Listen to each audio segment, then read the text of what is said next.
बच्चों, हनी या शहद का नाम सुनते ही मुंह मीठा हो जाता है ना। शहद तो सबने चखा है, कितना मीठा होता है। क्या आपको पता है ये शहद कहाँ से आता है और ये बनता कैसे है? Do you know from where honey comes and how it is produced? तो सबसे पहले हम जानेंगे हनी या शहद के बारे में। हनी बी यानी मधुमक्खी तो सबने देखी है। ये चारों ओर भिन भिनाती रहती है। हनी बीज collect nectar means sweet juice from flowers, convert it into honey and store in their hive. मधुमक्खियाँ फूलों से मकरंद यानी मीठा रस इकट्ठा करती हैं और इसे अपने छत्ते में एकत्रित करती हैं। बच्चों, फूल और उनका रस साल में कुछ समय ही मिलते हैं, इसलिए मधुमक्खियाँ इसे अपने छत्ते में इकट्ठा कर लेती हैं अपने भोजन के रूप में। जो शहद हम प्रयोग करते हैं वो इन हनी बीज यानी मधुमक्खियों का भोजन होता है। Children, flowers and their nectar may be available only for a part of the year, not whole the year. So, bees store this nectar for their use all through the year. When we find such a beehive, we collect the food stored by the bees as honey. इसलिए हमें हनी बीज यानी मधुमक्खियों का thankful होना चाहिए। शहद निकालने के लिए सबसे पहले धुआं या किसी अन्य तरीके से मधुमक्खियों को उनके छत्ते से दूर भेज देते हैं। उसके बाद उनके छत्ते के हिस्से को काट लेते हैं या निकाल लेते हैं।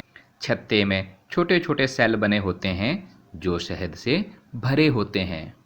इसकी ऊपरी सतह को हटाकर हम निचोड़कर शहद को प्राप्त कर सकते हैं या मशीन की सहायता से भी शहद निकाला जाता है। अच्छा, एक बात बताओ, दूध तो सब पीते हैं ना? Do you like to drink milk? क्या आपको दूध पीना अच्छा लगता है? और इसमें चीनी भी डालते होंगे, यानी you add sugar in your milk also. बच्चों, ये चीनी गन्ने के रस से बनती है। Sugar cane juice is used to make sugar. अब बात करते हैं कि जंतु क्या खाते हैं। Let us talk about what do animal eat. Cattle and pets are very common in our life. For example, dog, cat, buffalo, or cow. So we know what they eat very well. हमारे घरों में पालतू पशु होना तो एक आम बात है, जैसे गाय, भैंस, बिल्ली, कुत्ता इत्यादि।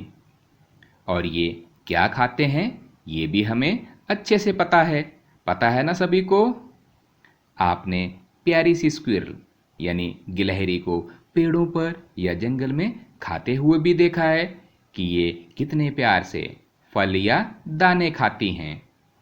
इसी तरह मिट्ठू को भी सब जानते हैं। मिट्ठू तोता जानते हैं ना, ये फल, सब्जियां, अनाज सब खा लेता है। और मिर्च तो इसकी किसकी, पैरट की फेवरेट है।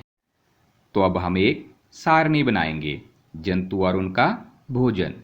एक तरफ जीव का नाम लिखेंगे, जैसे भैंस, बिल्ली, चूहा, शेर, बाघ आदि। और दूसरी तरफ उनके द्वारा खाया जाने वाला भोजन, जैसे भैंस के आगे घास, खली, भूसा, अनाज, पत्ती आदि। इसी तरह बिल्ली क्या खाती है, छोटे जंतु, पक्षी, दूध, रोटी आदि। Make a table of animals and their food. On one side enter the name of animal and on other side enter the food the animal Yeats. For example, buffalo eats grass, oil cake, hay and grains. Similarly, cat eats small animals, birds, milk, etc.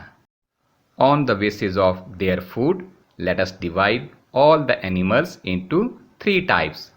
And first one is herbivores. Those animals which eat only plants or plant products are called as herbivores. आइए भोजन के आधार पर जंतुओं को विभिन्न वर्गों में बांटते हैं और सबसे पहला वर्ग है शाकाहारी जंतु। ऐसे जानवर जो सिर्फ पौधे या पादप उत्पाद ही खाते हैं उन्हें हम शाकाहारी जंतु कहते हैं, जैसे गाय, काऊ, भैंस, बफेलो, बकरी, गोट, हिरण, डियर, घोड़ा, हॉर्स आदि। The second type is carnivores. Those animals which eat other animals are called as carnivores. दूसरे प्रकार के जंतु हैं मांसाहारी जंतु। ऐसे जानवर जो दूसरे जानवरों को खाते हैं उन्हें हम मांसाहारी जंतु कहते हैं। फॉर एग्जाम्पल लॉयन, शेर, टाइगर, चीता, शार्क, फॉक्स, लोमड़ी आदि। The third type is omnivores. Those animals which eat both plants and animals are called as omnivores.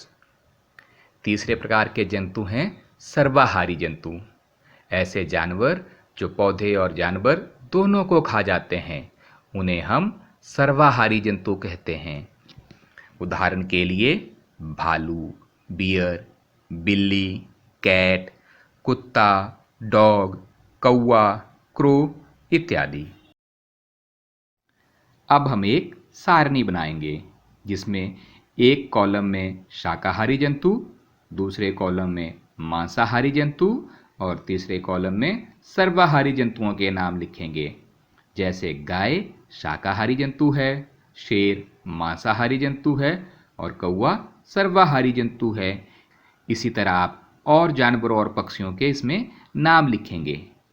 Let us make a table of herbivores, carnivores and omnivores.